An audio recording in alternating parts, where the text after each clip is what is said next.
Welcome to this week's, I like to call it Hot Mug of Chocolate. My name is Aida Mumeita and I'll be bringing you the week's highlights. Now, starting us off, let's start with the one and only. Some people like to call her Queen Bee of Africa. I'm not too sure about that. But Tiwa Savage this week dropped a brand new video with the one and only Brandy. Talk about a girl power team, huh? So these two ladies dropped an amazing video for the song, what's it called again? Somebody's son, yes.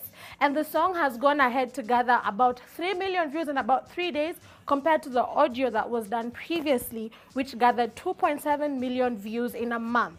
You can do the math and you can tell that the video is beyond being a hit. You know, it's done very well. Women all over are receiving it very well, especially the single ladies. Ni kama kamekuwa anthem kingine, taking after the one and only Beyonce again. I don't know what you have to say about this, Aziza. Have you seen the video? Let me tell you, Tiwa Savage is the definition of queen. And the tactics, the strategies that were used to push that particular song, it's quite commendable. I'm all for it. And I think somebody's son is actually my new favorite jam. Right? I don't know about you. Yeah, so talking about strategies, this week they had a over to YouTube and listen to it. Who knows, maybe even DJ Mo could play it a little later. Hey, moving on, Abel Mutua, the Mkurugenzi himself. Let me tell you guys, if there's someone that I got to hand over to for marketing, it's got to be him. So he and Phil teamed up and they recently released a movie called Grand Little Lie.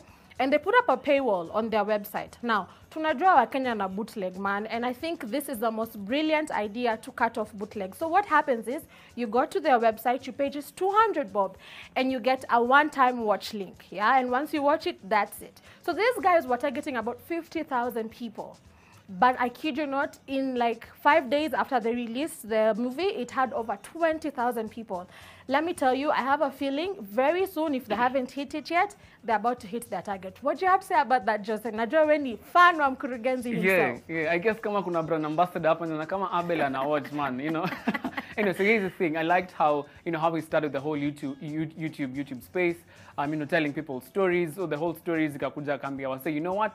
If you guys want us to produce a film, about tuambeni how it's gonna be like. So the way he has been so interactive with people and how he has made us feel like we are part of the film, how we are part of what he does, the content that he creates, really also now translates into the sales that he's actually getting to make with the film. So for 20,000 people, for only 200 bob, inakani kama ni pesa kidogo, but when you look at the numbers at the end of the day, you look like, you know, he's made some good cash, and you know, it's a good thing because, you know, he's also, you know, creating employment for the guys that he works with. So yeah, right. Big shout out to him. Yeah, so it's about 4 million in like 5 days. That's really good money. Anyway, moving on now, guys. Listen, I'm all for making money through your talents, but if you're going to make money using your talent to push propaganda, I'm not for it. Why do I say this? Now, this week, King Kaka released a few more of his videos and images, just, you know, bringing us into his journey, tuone mali ametoka and how far he's come. But unfortunately, a blog picked up one image, and the caption was, King Kaka bids goodbye to Kenyans, as Medic's report indicate he has 1 month to live.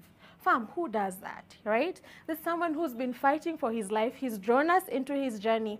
And then you're just, you know, a blog just came and took it up and wrote some propaganda. I mean, sometimes let's be considerate. I don't know what you guys think about that. Aziza? I think that's quite unfortunate because, number one, when you take a look at the story of King Kaka, number one, he's one of the most undisputed rappers that we have, and he's gone through such a painful journey. For you to add salt to injury and actually preempt his death, watch his story, by the way. It's quite unfortunate. And as a journalist, you need to get your facts right. Right. But beyond all that, we wish King Kaka all the very best. We wish him, you know, good health, long life with his family and his children. And yeah, good vibes all the way. Now, moving on. Nikisema red light, green light. What comes to mind? I know Squid Game fans have already put one and one together. If you've not watched Squid Games, don't worry.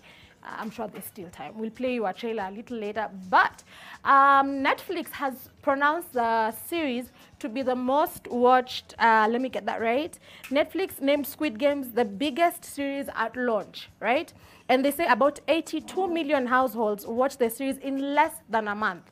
Fam, 82 million households. That's not a joke. You know, it's not bootleg. It's not kwenda kuchoma CD. No. They watched it off Netflix. That's really good money. and it's now #1 in 94 countries worldwide. If you ask me, I think it's a success. And now the creators are a little worried about season 2, understandably so. You know, after 10 years of rejection, this thing comes and it blows up and it hits. And let me tell you, fun fact, I don't know if you guys know this, this guy actually lost 6 teeth during the production of this series. Menosita, see jokes, guys, like zinaanguka juu ya stress. Talk about labor of love, fam. I don't know how far you've gone for your projects, but I'm not too sure I'd go that far. What do you have to say, Jose? Okay, so here's the thing. First of all, losing 6 teeth is not a joke. At the end of the day, you know, my biggest takeout of that movie was how desperate and how people are actually in financial constraints, financial debt. You know, every single day we're hearing, you know, loans happen at Pale, guys taking up loans, guys are not paying, guys are living in debt, hand to mouth, whatever you're making a day, or, you know, you don't have anything extra to, you know, that you can actually get to save up. So Squid Game kidogo for me was, you know, ilini mess. I'll not lie to you guys. It messed me up. You know, after the movie, I was like, you know what? I don't really think I would be pushed to such an extent. I'd be part of the game, but all the same, Kenyans were like, you know what, hiki tuikuja, tupige, you know. Yeah, so here's the trailer. Let's watch it.